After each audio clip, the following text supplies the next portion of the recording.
allons travailler à affiner les activités de ce projet. Urwo ruganda nubwo kurabira hamwe uburyo bubereye bwo kurangura umugambi wiswe tuganire dukire kandi tubane mu mahoro. Ubushikiranganji bw'intwaro yo hagati mu gihugu, iterambere rusange n'umutekano akaba ari bwo bukurikirana ivyishigwa mu ngiro ryawo, nk'uko bishikirizwa n'ujejwe gutunganya imigambi mu ishirahamwe UNESCO. Umugambi tuganire dukire kandi tubane mu mahoro uzofasha kuvura ibikomere vya bamwe bamwe batewe n'ivyahitiye mu Burundi. N'umugambi rero uri kurangurwa na UNESCO ifadikanije na PNUD hamwe n'irindi shirahamwe ryitwa American Friend Service Committee ku bufasha bw'ishirahamwe mpuzamakungu ONU mu gisata gisanzwe gitanga ubwo buryo bwo gutsimbataza amahoro.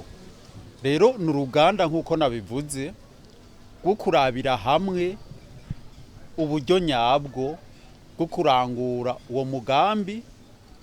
N'umugambi cane urondera gutora umuti w'ivyashikiye Uburundi muri kahise. Sinorinda kubigarukako kuko vyababaje imitima ya benshi.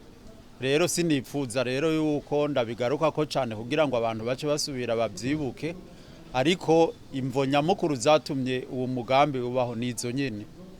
No kuvuga yuko twasanze habaye imibabaro myinshi cane no guhahamuka, hanyuma bigakenerwa yuko abantu baronka akanya ko kuvugana bakavuga ivyashitse, ariko batarondera kuzura kaboze, batarondera agahigihigi, batarondera kwihora, ariko barondera inzira nziza zo kurengana ivyashitse muri ico gihe.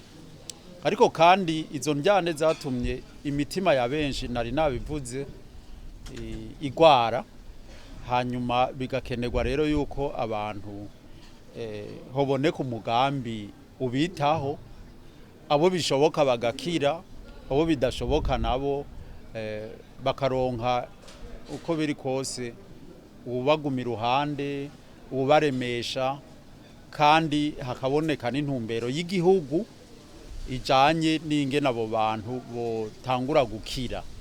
Niho rero uwo mugambi witwa tuganire dukire tubane mu mahoro.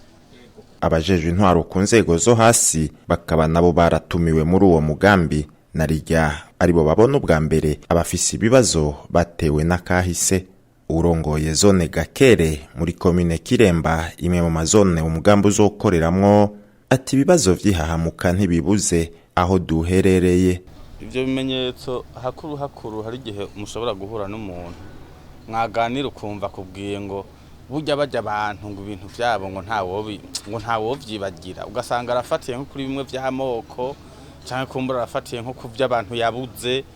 Abo bantu rero ndavye nko kunyigisha twakuye ngaha vyari bisaba neza yuko hozoba gufasha no gufashanya, kuko baganirijwe bozokumva yuko ari amatati ya kera yovaho tukaja mu Burundi bushasha.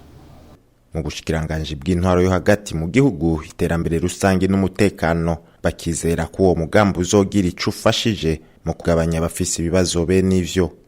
Ababuze inshuti zabo ku rugero ku ngero zitandukanye, ivyo rero bibaye gutyo hakaba n'abateshejwe izabo, urabahavuye bahungira hanze, urababaye impunzi zo mu gihugu, les déplacés internes. Ivyo vyose hariho ingorane bisiga mu muntu. Uribaka ko mu Kirundi baca umugani ngo utaramunda ugatarura ibiboze.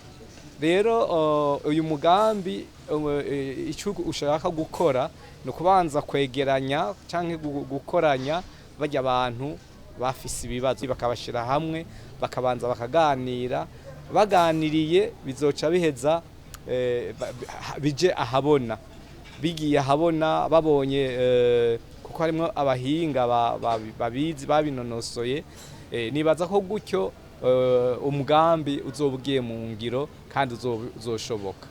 Abantu bashika 600 bo mu mazone 6 ari mu ntara ya Gitega na Butanyerera bakaba ari bo bitezwe gucikirwa n'uwo mugambi.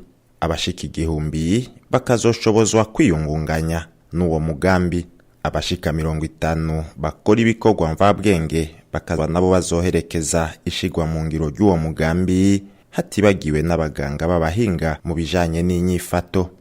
Uwo mugambi watangujwe icese mu kwezi kwa Ruheshi uyu mwaka, ukaba uzorangurwa mu kiringo c'imyaka 2.